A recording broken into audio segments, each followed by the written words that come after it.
ఇప్పుడు ఒకసారి హాస్పిటల్లో కూడా ఒకసారి చూడండి, ఒకసారి 90 మంది పిల్లలు ఇక్కడ జాయిన్ అయ్యారు. మధ్యాహ్న భోజనం పథకం సరిగ్గా జరగడం లేదు.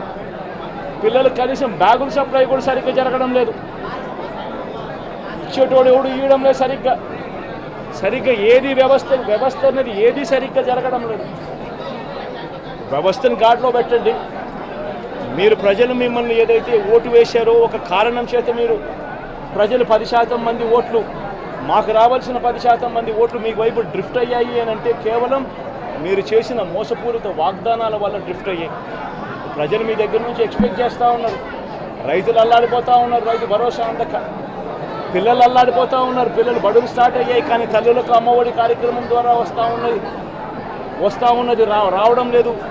తల్లులు ఎదురుగా ఆశగా ఎదురు చూస్తూ ఉన్నారు. వాళ్ళని చూసుకోండి.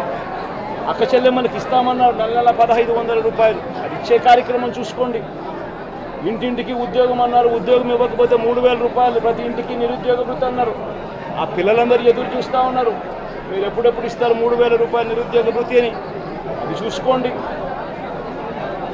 ఇటువంటి ఏవి కూడా మంచి కార్యక్రమాలు ఏవి కూడా చేయకుండా రాష్ట్ర వ్యాప్తంగా భయాందోళన మాత్రమే క్రియేట్ చేసే దుర్బుద్ధిని చేసే దుశ్చర్యను ఆపండి అని మరొక్కసారి హెచ్చరిస్తూ చెప్తా ఉన్నాం.